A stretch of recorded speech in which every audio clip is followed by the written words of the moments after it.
सीतामढ़ी पहुंचे CM Nitish Kumar. Deputy CM सम्राट चौधरी भी रहे मौके पर मौजूद। विकास कार्यों की सीएम ने की समीक्षा। मोतिहारी में प्रगति यात्रा के दौरान बैठक। सीएम नीतीश कुमार की अध्यक्षता में हुई बैठक। जिला परिषद अध्यक्ष को नहीं मिली बैठक में शामिल होने की अनुमति। महात्मा गांधी के कांग्रेस अध्यक्ष बने 100 साल पूरे। कोडरमा में शताब्दी समारोह कार्यक्रम का हुआ आयोजन। महात्मा गांधी के चित्र पर पुष्पांजलि अर्पित। नालंदा के बीन थाना का औचक निरीक्षण। एसपी भारत सोनी ने किया औचक निरीक्षण। थाना परिसर में सफाई व्यवस्था का लिया जायजा। जमशेदपुर स्थित बालगृह का औचक निरीक्षण। अनुमंडल पदाधिकारी ने किया औचक निरीक्षण। प्रबंधन को कार्यशैली में सुधार लाने के निर्देश।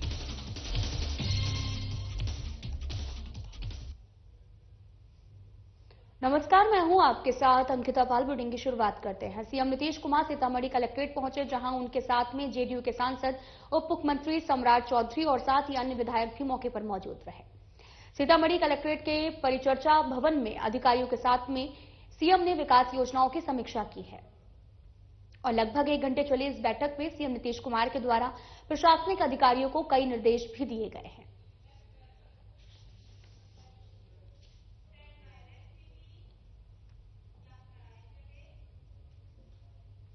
प्रगति यात्रा के दौरान मोतिहारी के राधा कृष्णन भवन में मुख्यमंत्री नीतीश कुमार की अध्यक्षता में जिला स्तरीय समीक्षा बैठक आयोजित की गई है। इस दौरान एक अप्रत्याशित घटनाक्रम सामने आया, जब जिला परिषद अध्यक्ष ममता राय को समीक्षा बैठक में भाग लेने की अनुमति नहीं मिली। इस संबंध में ममता राय ने अधिकारियों से स्पष्ट कारण पूछा है, जिसका संतोषजनक उत्तर नहीं मिला, जिसके बाद वे बिना बैठक में शामिल हुए वापस लौट गए। साथ ही जिला परिषद अध्यक्ष ममता राय ने कहा कि इस तरह का व्यवहार जनप्रतिनिधियों के साथ असम्मानजनक है। लेटर सुबह आया था तो 8 बजे लेटर आ गया था। वहां जब मैं 1:25 में पहुंची तो एंट्री नहीं हुआ। वहाँ कह रहे थे, प्रशासन वाले थे तो कह रहे थे कि एंट्री बंद हो गई है। सदर एसडीओ भी थी, वो बोली जो कार्यक्रम बिफोर शुरू हो गया है तो इसके कारण एंट्री नहीं मिली। तो मैं वहाँ बोली जो बिफोर शुरू हो गया तो इसको सूचना देना चाहिए था मुझे, लेकिन इसमें सूचना दिया नहीं गया। और एक महिला का मुख्यमंत्री बोलते हैं महिला सम्मान योजना लेकर चल रहे हैं, महिलाओं का उत्थान कर रहे हैं, और वहाँ महिलाओं के साथ इतना भेदभाव। मैं महिला अध्यक्ष होकर भी वहाँ एंट्री नहीं कर सकी और अंदर नहीं जा सकी। ये मुख्यमंत्री सभी अधिकारी और पदाधिकारियों से घिरे रहते हैं, महिलाओं के साथ इतना भेदभाव लेकर चलते हैं। और हमेशा हर जगह महिलाओं के लिए ये बहुत सारी योजनाएं हैं, लेकिन यहाँ तो महिला जाकर भी समय से बिफोर पहुंची भी थी, फिर भी एंट्री उनको नहीं मिल सकी। इसको लेकर कहीं शिकायत वगैरह डीएम को मैं अभी पत्र लिखी हूँ और उनको मैं सूचित की हूँ इसके लिए। और आपको कितने बजे का समय दिया गया था बैठक में आने के लिए? मुझे 2 बजे का समय दिया गया था बैठक में आने के लिए। कितने बजे पहुंच गए थे? मैं वहाँ 1:25 में पहुंच गई थी। प्रशासन का कहना है कि सीएम का बैठक शुरू हो गया था, उसके बाद मैडम आई थी, इस वजह से प्रोटोकॉल के हिसाब से नहीं उन्हें एंट्री दी गई। नहीं, प्रशासन का ये कहना गलत है, क्योंकि मेरे पास उनका प्रशासन की तरफ से जो लेटर आया है वो लेटर भी मेरे पास है, उसमें 2 बजे का टाइमिंग। महात्मा गांधी के कांग्रेस अध्यक्ष बनने के आपको बताते चले कि 100 साल पूरा होने के उपलक्ष्य में कोडरमा के झुमरी तिलैया में शताब्दी समारोह कार्यक्रम आयोजित किया गया है और साथ ही कोडरमा जिला कांग्रेस कमेटी के द्वारा अध्यक्ष भागीरथ पासवान के नेतृत्व में झुमरी तिलैया के गांधी आश्रम में शताब्दी समारोह कार्यक्रम मनाया गया और कार्यक्रम के दौरान राष्ट्रपिता महात्मा गांधी की प्रतिमा पर श्रद्धा सुमन के साथ में पुष्पांजलि अर्पित कर उन्हें श्रद्धांजलि दी गई है।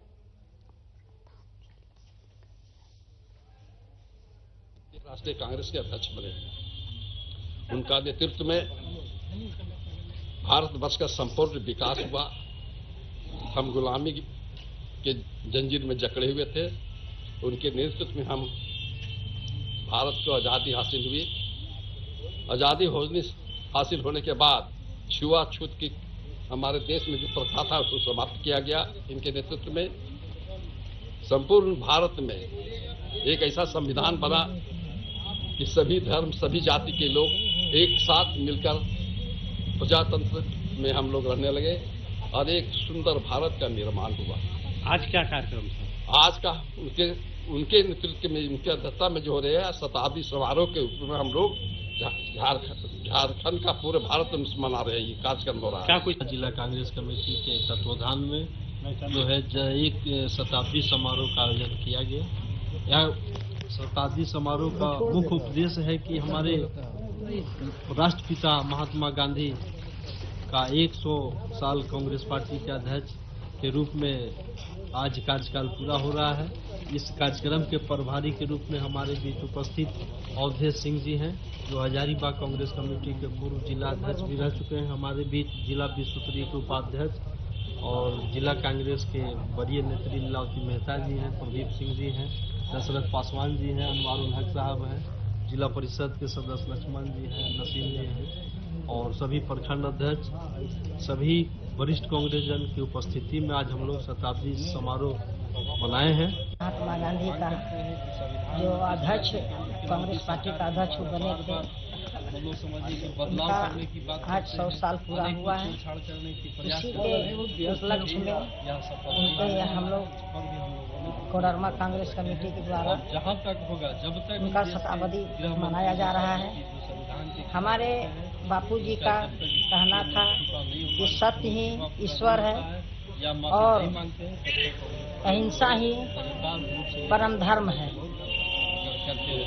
आज हमारे बापूजी आधा धोती आधा पहनते थे, आधा ओढ़ते थे। ऐसा उनका मानना था कि हमारे देश में जो इतना गरीबी था, जो वह संकल्प ले लिए कि हम वस्त्र इतना नहीं पहनेंगे। तो आज क्या संकल्प लिए आप लोग जी? आज क्या आप लोगों ने संकल्प लिया? आज संकल्प हम लोग यही लिए कि उनके दिखाए हुए मार्ग पर हम लोग को चलना है और हम अपना पार्टी को मजबूती करना है। बेरमो में सरकारी क्वार्टर को लेकर डुमरी विधायक जयराम महतो और साथ ही पुलिस प्रशासन के बीच में माहौल गरमाया हुआ है, जहां विधायक सरकारी क्वार्टर के लिए अड़े हुए हैं और वहीं प्रशासन इसे लेकर प्रक्रिया की बात कह रहा है। समझ सकते हैं, देखिए ये गलत है कि सही है, उस पर हम लोग बाद में चर्चा करते हैं, क्योंकि भारत देश लोकतांत्रिक देश है और इसी देश के एक महापुरुष सरदार वल्लभ भाई पटेल का एक स्टेटमेंट था कि अगर लोगों की मांग, एक बहुत बड़ी आबादी अगर गलत चीज का भी समर्थक है तो उस पर हमें एक बार सोचना चाहिए। तो ठीक है, एक बार हम सोचते हैं कि ये गलत है कि सही है, लेकिन जब इनके पक्ष से एक विधायक आए हैं, एक माननीय आए हैं, उसके बाद भी अगर पुलिस इस प्रकार दुर्व्यवहार करती है तो समझ सकते हैं आम व्यक्ति के साथ क्या व्यवहार होता होगा, या फिर इनकी मानसिकता क्या है। ठीक है, ये जो ग्रामीण है या फिर जो युवा इस क्वार्टर में आके दाखिल हो गए हैं, वो गलत है या सही है, उस पर हम लोग बैठ के बात कर सकते थे। उसमें जनरल मैनेजर होते हैं, एसडीएम होते हैं, स्थानीय थाना प्रभारी होते हैं, जरूरत पड़ती सीओ होते हैं, जो भी सामर्थ्य के पदाधिकारी हैं, उनसे बैठ के बात होती। लेकिन जब हम विधायक इनके पक्ष से आने के बाद भी अगर ये लाठियां बरसा रहे हैं और ये गालियां दे रहे हैं महिलाओं को, तो ये तो एक बहुत बड़ा सवाल है कि आम जनता के साथ किस प्रकार का व्यवहार होता होगा, ये सोचने वाली बात है। हम बार बार कह रहे हैं ऐसे क्वार्टरों की हम तो अपने समर्थकों से, ऐसे क्वार्टरों की कोई आवश्यकता नहीं है, लेकिन ये तो मैंने इनको कहा था कि अगर सही तरीके से आपकी आवाज नहीं उठ रही है तो थोड़ा सा टेढ़ा होना चाहिए। तो फिर भारतीय संविधान किसी को राइट देता है कि बिना किसी ऑथराइजेशन लेटर के किसी के घर में जबरन घुस सकते हैं। इस बात का मुझे जवाब दीजिए, जवाब दीजिए। सिंपल सा बात है, केंद्र सरकार या राज्य सरकार का कोई भी ऑथराइजेशन क्वार्टर, उसमें एक प्रक्रिया है और उस प्रक्रिया के तहत सबको आना चाहिए, जब तक आपको किसी भी तरह का ऑथराइजेशन नहीं मिला है। मधेपुरा की बहू गुलनाज अपने पहले ही प्रयास में जज बन गई हैं। उनके ससुराल पहुंचने पर परिजनों सहित स्थानीय लोगों ने उनका भव्य स्वागत किया। जज गुलनाज ने अपनी सफलता का श्रेय अपने माता पिता और पति को दिया है। मधेपुरा के कॉलेज चौक निवासी गुलनाज फिरदौस का चयन जो है वो न्यायिक सेवा में हुआ है। चयनित होने के बाद में वे पहली बार मधेपुरा पहुंची, जहां लोगों ने फूल माला पहनाकर उनका स्वागत किया है। और साथ ही आपको ये भी बता दें कि गुलनाज साल 2010 से पटना सिविल कोर्ट में प्रैक्टिस कर रही थी, साथ ही न्यायिक सेवा की भी तैयारी कर रही थी। मेरा ये ससुराल है, यहाँ की मैं बहू हूँ और मायका मेरा मुजफ्फरपुर है। फादर का नाम एमडी है। पढ़ाई मेरी मुजफ्फरपुर से हुई, लॉ मैंने वहीं से किया। फिर 2010 से इनरोल करा के पटना सिविल कोर्ट से प्रैक्टिस स्टार्ट की। वहाँ से मेरी अच्छी प्रैक्टिस रही और मैं जूनियर डिवीज़न म्यूजिक वाला जो एग्ज़ाम है वो देती रहती थी, तैयारी करती रहती थी। उसमें 3-4 अटेम्प्ट दिया, इंटरव्यू तक गई, फिर भी फाइनल सिलेक्शन नहीं हुआ। ये मेरा हायर जुडिशरी में फर्स्ट अटेम्प्ट था और मैंने यहाँ क्वालिफाई किया। और ये शायद मेरे कॉम के लिए बहुत बड़ी बात है कि बिहार की हिस्ट्री में ये पहली बार मुस्लिम लड़कियों ने हायर जुडिशरी क्वालिफाई किया। 2 लड़कियों ने किया है, मैं एक लड़का था। जी, तो आपके लिए क्या मैसेज है? माशरे के खास कंजर्वेटिव फैमिलीज हैं, they don't allow their women, their daughters हमको to go लगता out है and कि बस ये देख के लोगों को लगेगा कि बच्चे को पढ़ाना चाहिए, हमारे यहाँ पढ़ाया ही नहीं जाता। सबसे बड़ी दिक्कत ये बात है। एसपी भारत सोनी ने बिन थाना का औचक निरीक्षण किया है और निरीक्षण के दौरान एसपी ने मालखाना, हवालात और परिसर में साफ सफाई का भी जायजा लिया और कई थाना अध्यक्ष से कई मामलों के बारे में जानकारी ली है। इस दौरान थाने में दर्ज कई कांडों की समीक्षा करते हुए उन्होंने आवश्यक दिशा निर्देश भी दिए हैं। निरीक्षण जो है वो भी किया जा रहा है और यहाँ की जो हमारी भौतिक रिसोर्सेज है, थाना का परिसर है, उसका पूरा इंस्पेक्शन किया गया है। हमारे जो जवान हैं उन सब से जो है इंस्पेक्शन किया जा रहा है। जितने भी पुलिस पदाधिकारी हैं उन सब के पदाधिकारी वाइज कांडों की समीक्षा की जा रही है और थाना परिसर में जो अपराध का ग्राफ है या फिर अपराध किस तरीके का अपराध है उसको कैसे नियंत्रण किया जाना है, उन सभी की समीक्षा जो है वो की जा रही है। देखिए वो जो बालू है उस सभी में माइनिंग विभाग और पुलिस विभाग जो है उसकी पुलिस विभाग का कर्तव्य जो है उसको फैसिलिटेट करने का है, रिसोर्स प्रोवाइड करने का है, पुलिस फोर्स प्रोवाइड करने का है। इसकी भी हम समीक्षा कर लेते हैं कि माइनिंग विभाग द्वारा कितना यहाँ पे एक्टिवली काम किया जा रहा है और अगर वो पुलिस फोर्स की उनके द्वारा हमारे से मांग की जा रही है या फिर पुलिस से सहायता की जा रही है तो उसमें सहायता प्रदान की जा रही नहीं की जा रही है। जो भी ऐसा मामला अभी तक हमारे संज्ञान में नहीं आया है, अगर आप लोगों के पास ऐसा कोई पर्टिकुलर मैटर हो। ESL स्टील लिमिटेड के बिजनेस पार्टनर वेसुवियस ने भी 4 स्मार्ट बायो टॉयलेट और साथ ही एक शुद्ध पेयजल मशीन का उद्घाटन करते हुए स्वच्छता जागरूकता सत्र आयोजित किया है।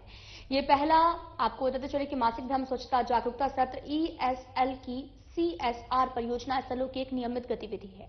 इसका उद्देश्य स्कूली बच्चों और विशेष रूप से लड़कियों के मासिक धर्म और स्वच्छता के बारे में शिक्षित करना है। साथ ही स्वस्थ और अधिक सूचित जीवन शैली को बढ़ावा देना है। वहीं कार्यक्रम में 450 स्कूल बैग का वितरण किया गया, जिसमें महिला छात्रों का भी विशेष ध्यान दिया गया।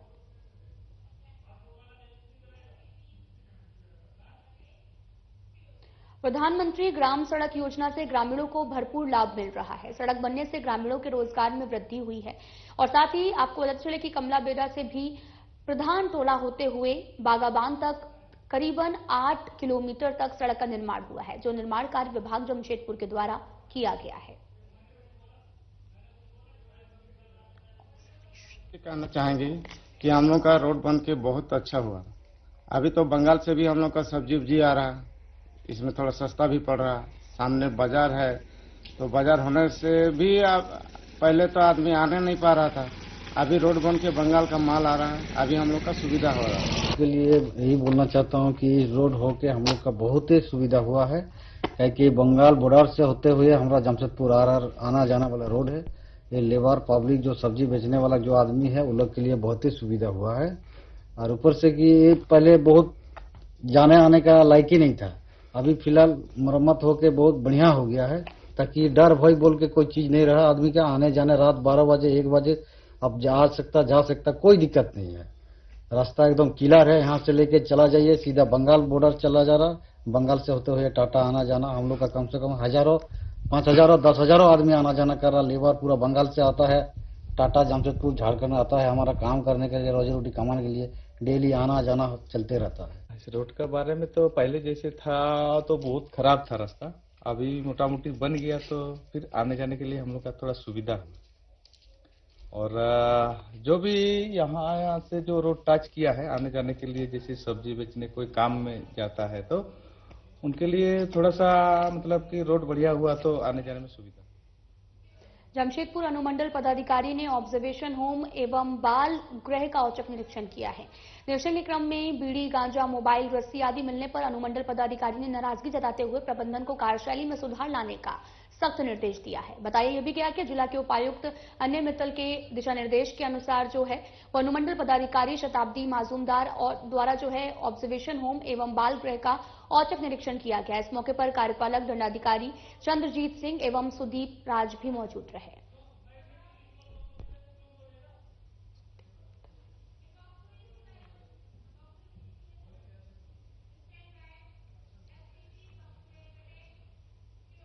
अभी नववर्ष आने में कुछ ही दिन शेष हैं, लेकिन अभी से ही लोग हजारीबाग का प्रसिद्ध झील का आनंद लेने लोग अपने परिवार के साथ पहुंच रहे हैं।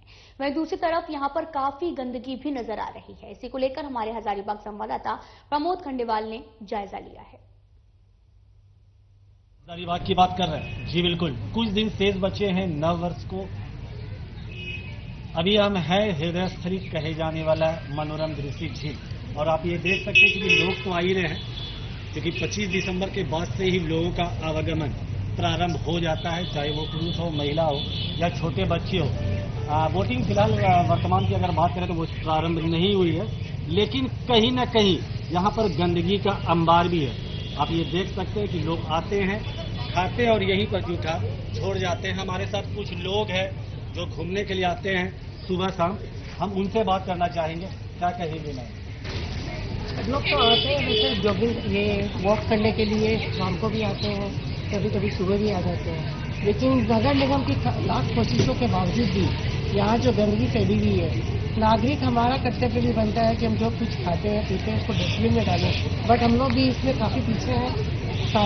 कोई भी सिर्फ कहने भर को जागरूक होते हैं लोग, करना कोई कुछ नहीं चाहता है।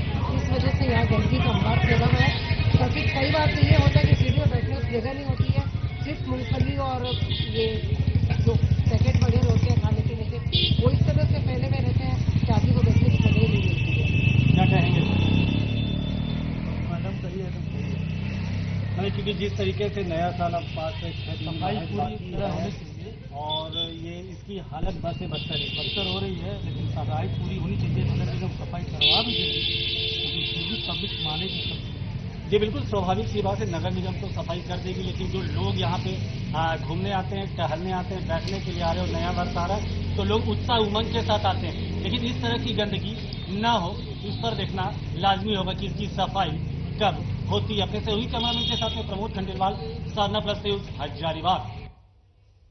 अपराध नियंत्रण और सुरक्षा व्यवस्था को सुदृढ़ करने के उद्देश्य से हजारीबाग में एंटी क्राइम चेकिंग अभियान जो है वो चलाया गया है। इस अभियान के तहत 2 पहिया और 4 पहिया वाहनों की जांच की गई है। इस दौरान वाहनों के दस्तावेज, हेलमेट, सीट बेल्ट और संदिग्ध गतिविधियों की जांच की गई। बताया यह भी गया कि इस अभियान का उद्देश्य अपराधियों पर शिकंजा कसना है और आम जन को सुरक्षित माहौल प्रदान करना है, और जो नियमित रूप से जारी रहेगा। महोदय के निर्देशानुसार 2 पहिया वाहन, 4 पहिया वाहन का एंटी क्राइम चेकिंग और यातायात नियम का उल्लंघन का चेकिंग करके जुर्माना। बहुत से ऐसे मोटरसाइकिल है जिसमें रॉकेट की तरह आवाज आ रहा है, उस पर क्या कुछ? उस पर भी हम लोग लगातार कार्रवाई कर रहे हैं। गाड़ी को सीज करके उसका सिलेंडर खुलवाते हैं, फिर उसका जो अल्ट्रेशन का जो फाइन है MVX के अंतर्गत वो जुर्माना भी करते हैं।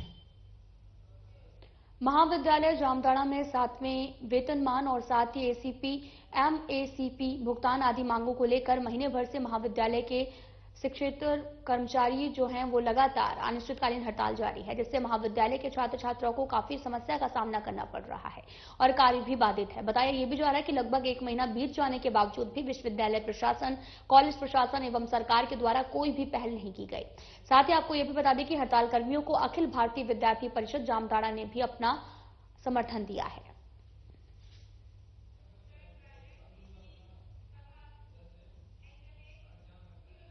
मुंगेर के धरहरा प्रखंड अंतर्गत अमारी पंचायत के मरपा में ग्राम सभा का आयोजन किया गया है और ग्राम सभा का आयोजन मुखिया अरुण कुमार साहू की अध्यक्षता एवं संचालन वार्ड सदस्य नीरज यादव के द्वारा किया गया। आयोजित ग्राम सभा में स्वच्छता को लेकर मुखिया अरुण कुमार साहू के नेतृत्व में उपस्थित गणमान्य लोगों एवं ग्रामवासियों द्वारा शपथ ली गई है। वहीं इस दौरान ग्रामवासियों ने सरकारी योजनाओं को लेकर कई समस्याओं को रखा है।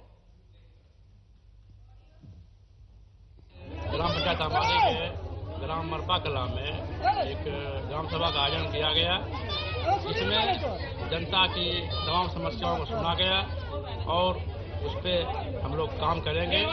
जो भी सरकार की योजना है उसको धरातल तक पहुंचाने का कार्य करेंगे और जितने भी कल्याणकारी योजनाएं हैं उसको धरातल पर उतारने के लिए जितना मेहनत करना पड़ेगा हम लोग कर रहे हैं, आगे भी करेंगे और जनता के बीच पूरे पारदर्शी तरीके से हम योजनाओं को सामने रखा और कुछ योजनाएं का आज जो है इस ग्राम सभा में स्वीकृति ठीक है।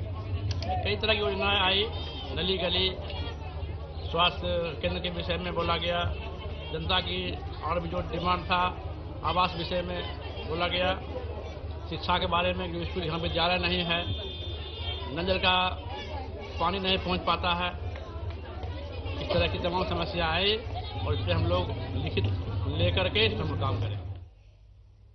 कोडरमा के नगर परिषद झुमरी तिलैया ने होल्डिंग टैक्स के बकायेदारों के खिलाफ बड़ी कार्रवाई की है। नगर परिषद क्षेत्र अंतर्गत 58 होल्डिंग धारकों का बैंक खाता फ्रीज कर दिया गया है। इनका होल्डिंग टैक्स काफी समय से बकाया था। इस संबंध में नगर प्रशासक अंकित गुप्ता ने भी कहा कि सभी होल्डिंग धारकों को भी होल्डिंग टैक्स जमा करने के लिए कई बार आग्रह भी किया गया था। उन्हें 3 बार नोटिस भी भेजा गया। समाचार पत्रों में भी नाम प्रकाशित कर बकाया होल्डिंग टैक्स जमा करने का भी आग्रह किया गया था। इसके बावजूद इन लोगों ने अपना बकाया होल्डिंग टैक्स का भुगतान नहीं किया, जिसके बाद इन लोगों का झारखंड नगर पालिका अधिनियम 2011 की धारा 184 के तहत बैंक खाता फ्रीज करा गया है। लोगों को नोटिस दिया जा चुका है। ये जो बकायेदार है इनको 3 बार नोटिस दिया जा चुका है। इनका नाम पेपर में भी प्रकाशन किया गया था पूर्व में, परंतु इनके द्वारा फिर भी बकाया जो राजस्व का बकाया है, होल्डिंग टैक्स का बकाया है, पिछले साल का 2023-24 का और उससे पूर्व का भुगतान नहीं किया जा रहा था। इसके आलोक में अभी 58 लोगों के खाते पर फ्रीज करने की कार्रवाई की। बाकी लोगों से है कि आप नगर परिषद का सहयोग करें।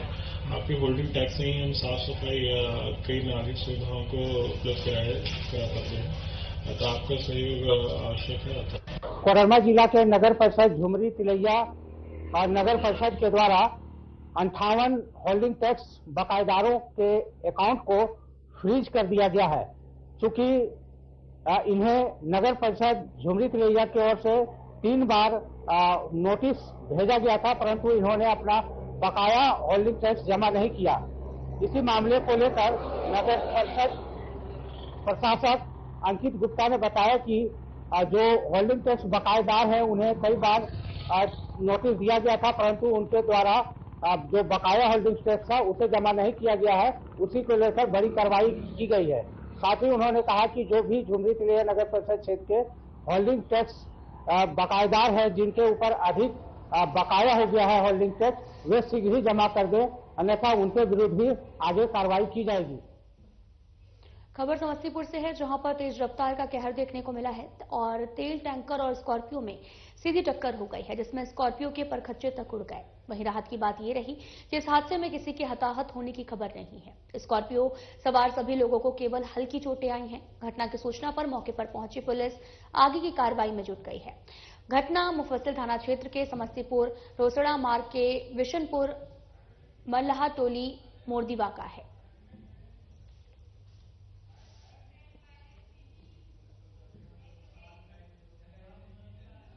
नए साल आने के बाद आपको पता चले कि नए साल आने की पहले जो है वो नालंदा पुलिस शराब माफियाओं के विरुद्ध मोर्चा खोल रही है और इसी कड़ी में चेरो ओपी के पुलिस ने भी वाहन चालकों, आपको पता चले कि वाहन चेकिंग अभियान के दौरान एक ट्रक में भारी मात्रा में अंग्रेजी शराब के साथ साथ एक आरोपी को गिरफ्तार किया है।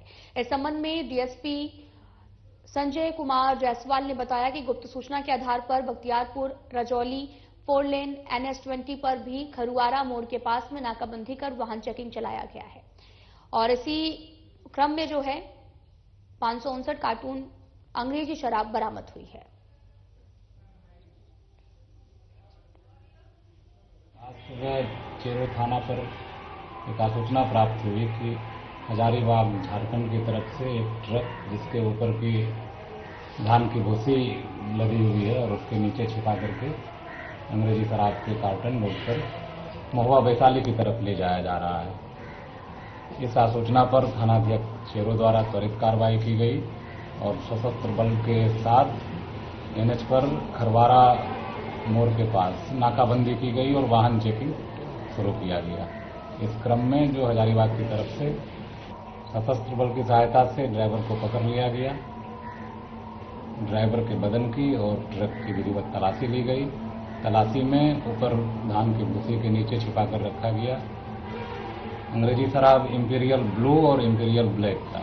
लगभग कुल मिलाकर के 359 कार्टन बरामद हुए हैं और इसमें लगभग 3000 से ऊपर 3231 लीटर शराब की बरामदगी हुई है। फिलहाल बुलेटिन में इतना ही। नमस्कार।